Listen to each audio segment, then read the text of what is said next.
Merhaba, bu videoda keçe ev botu nasıl yapılır serisinin ilkini çektim. İkincisinde botun yapımını, ilkinde de yani bu videoda da şablonun nasıl yapıldığından bahsedeceğim.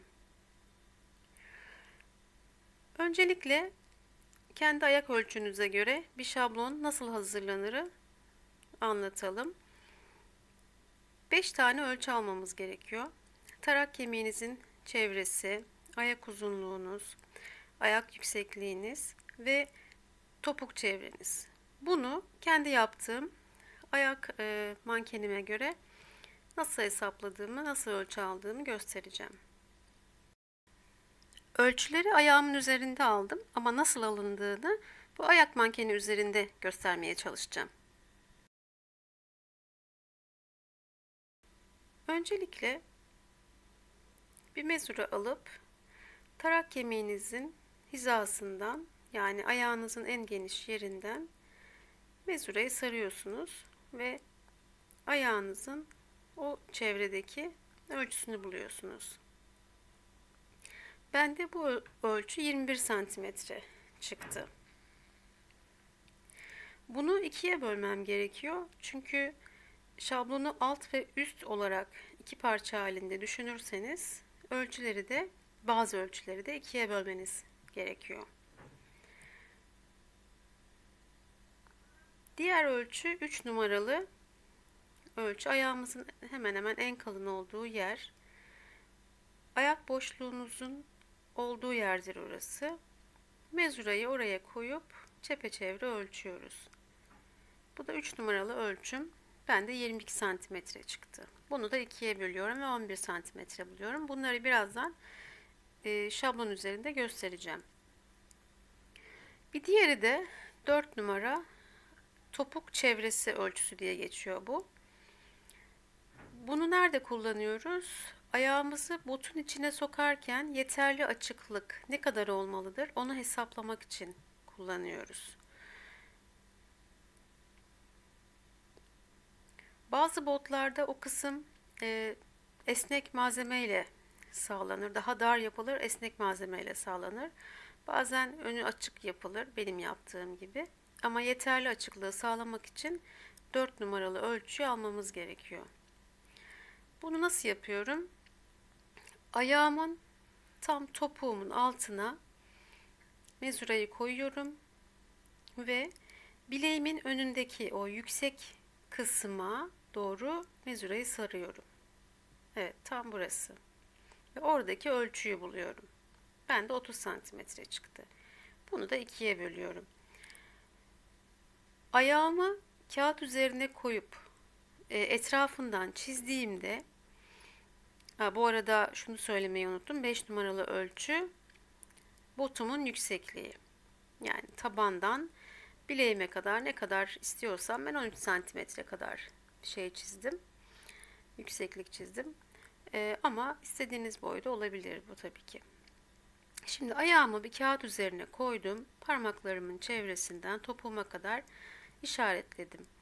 Parmaklarımın o girintili çıkıntılı kısmını daire içine alacağım. Orayı ovalleştiriyorum. O kısmı, parmağımın kenarındaki kısmı, o girintileri düzlüyorum. Bu şekilde ayağımın çevresine yeni bir hat çiziyorum. Burada anlattığım yöntemi kendim bulmadım. Birçok video seyrettim. O videolardan elde ettiğim bilgileri birleştirdim ve kendi ayak ölçüm üzerinde denedim, test ettim ve olumlu sonuç aldım.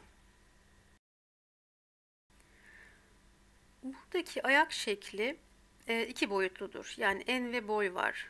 Oysa ki bizim ayağımız 3 boyutludur. Yani yüksekliği de vardır ya da derinliği de vardır.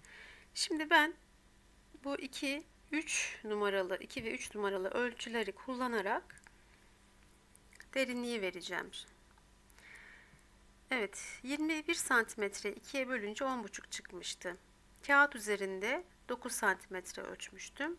10,5'tan 9'u çıkardığımda aradaki bu farkı şimdi şablona yansıtmam gerekiyor. 1,5'u da 2'ye bölüyorum.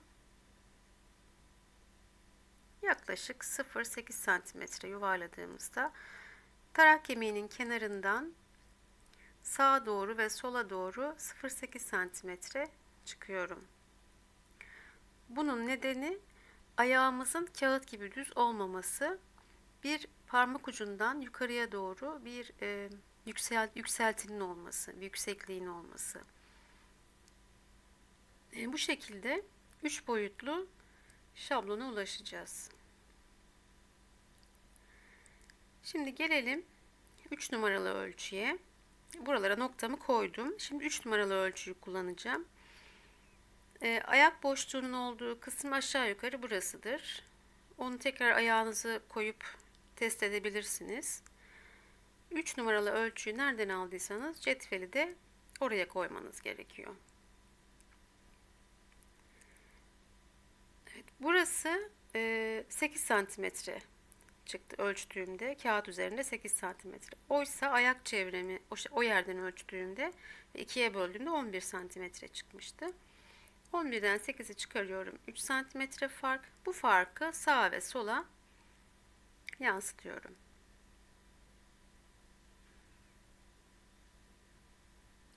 Buraya bir nokta koydum.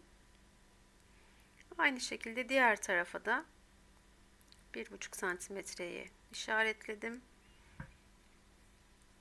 4 tane noktam oldu. Şimdi bir de ayak uzunluğuma değinmek istiyorum. Ben 1 santimetre bolluk payı verdim. Her ihtimale karşı ya da çorapla giyersem diye bu botu 1 santimetre bolluk verdim.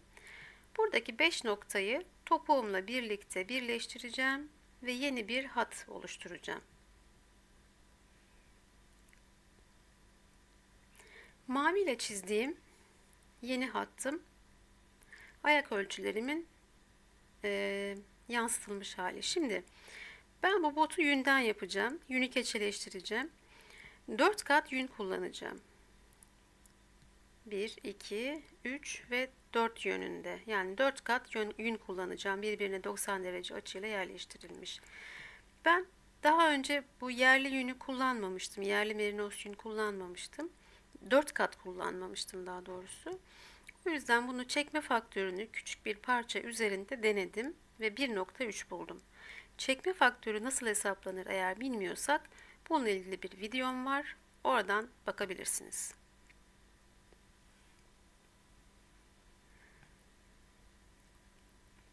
Mavi hatlı çizimin üzerinden çekme faktörünü uygulayarak şablonumu büyüteceğim. Evet, sağ ve soldaki 2 tane mavi renkli nokta arasındaki uzaklık 11 santimetre. Bunu 1,3 ile çarpıp ne kadar geldiğini bulacağım. Eğer çekme faktörünü yanlış biliyorsam şablonum olması gerekenden ya büyük olur ya da küçük olur. Sonuç olarak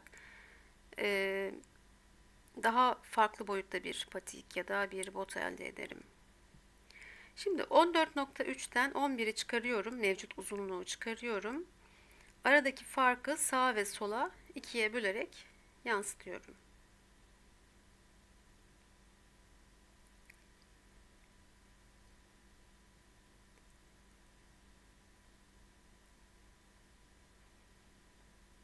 Evet, kırmızıyla işaretlediklerim çekme faktörünün yansıtılmış hali olan noktalar.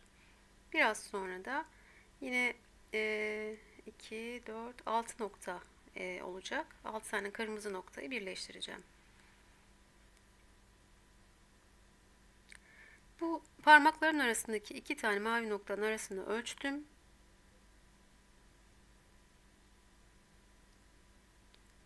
...11 santimetre çıktı.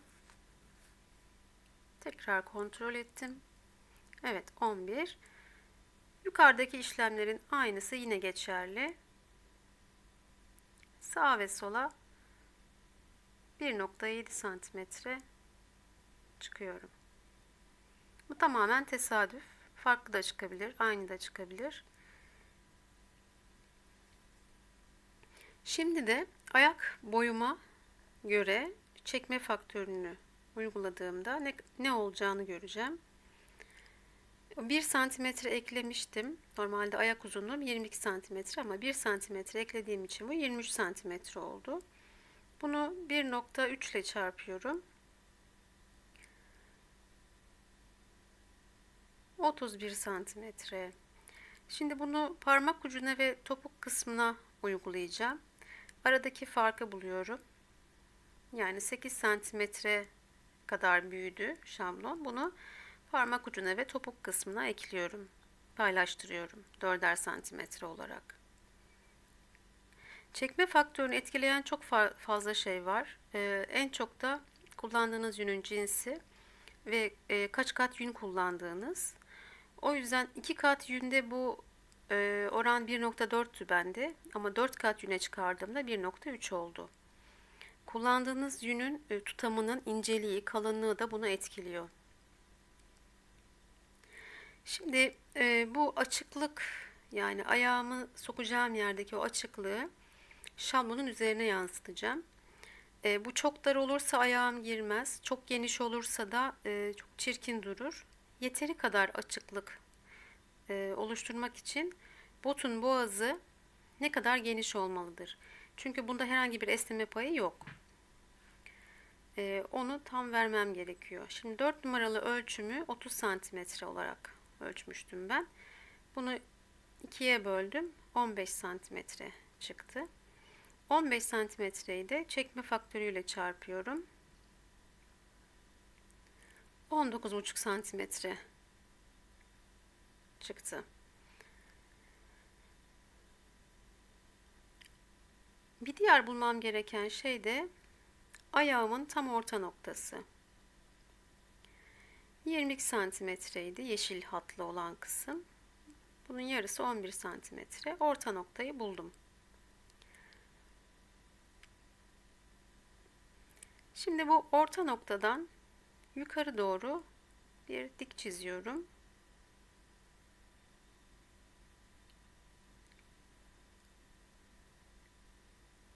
Uzunluğu önemli değil şu anda. Ve topuk kısmımdan bu doğruya paralel olacak şekilde bir doğru daha çiziyorum.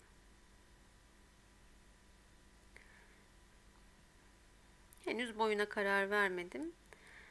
Şimdi bu topuk kısmındaki doğrudan parmak ucuna doğru 19,5 santimetre ilerliyorum ve yeni bir nokta oluşturuyorum.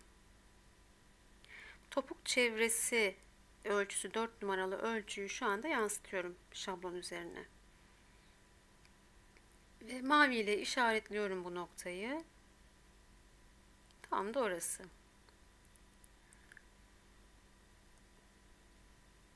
Evet, o noktadan diğer doğrulara yine paralel olacak şekilde üçüncü bir doğru çiziyorum.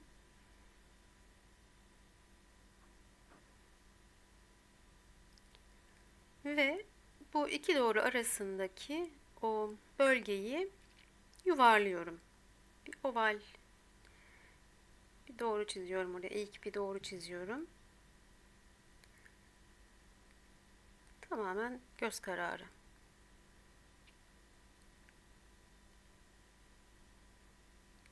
Bu sol ayağımın şablonu.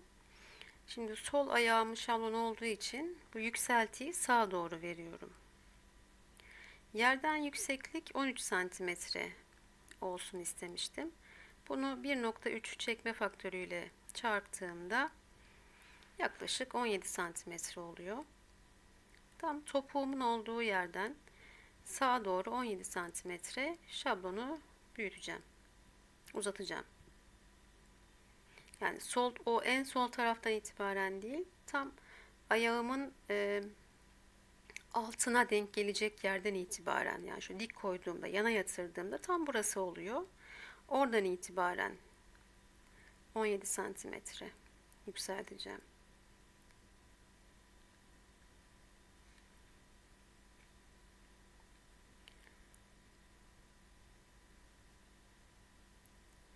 Şimdi buradan merkezden yine ayak tabanıma denk geliyor orası çünkü. Yaklaşık olarak yukarıya doğru 17 santimetre aldım.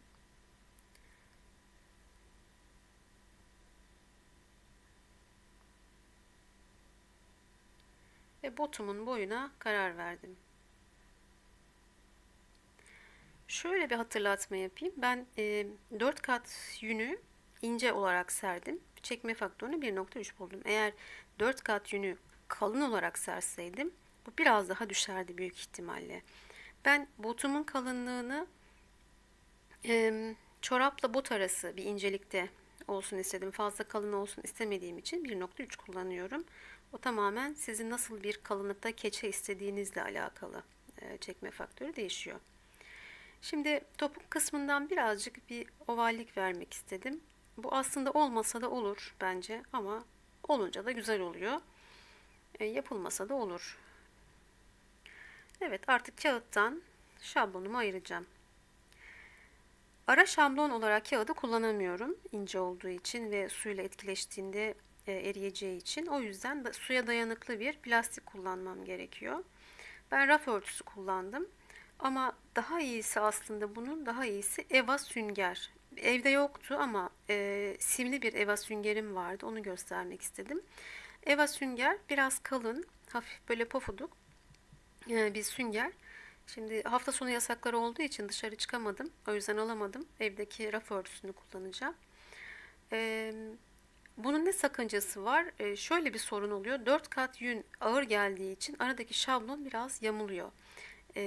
Ve yün, alt ve üst tabakadaki yün kenardan birbirine yapışabiliyor. Oysa hafif yükseltisi olan Eva sünger olsaydı arada çok daha iyi olurdu. Şimdi bu şablonu tek kullanabildiğim gibi ikiz ayak oluşturarak da, ikiz şablon oluşturarak da kullanabilirim. Ben tek tek denemek istediğim için sol ve sağı ayrı ayrı çalıştım. Mutlaka sol ve sağ diye de yazıyorum üzerine. Çünkü bazen karışabiliyor. Özellikle deseni ne tarafa uygulayacağınızla alakalı olarak yönler karışabiliyor. Evet, bunu artık ben CD kalemiyle sünger raf örtüsünün üzerine çiziyorum ve daha sonra keserek ayıracağım. Burada botumun yüksekliğini sınır olarak belirledim. Yünü oraya kadar düşeceğim. Ama şablonu keserken biraz daha yukarıdan keseceğim. Çünkü kapalı bir kenar yapmayacağım ben. Yani makasla sonradan kesmeyeceğim. Oraya kadar yünü döşeyeceğim ve sonrasında şablon açıkta kalacak.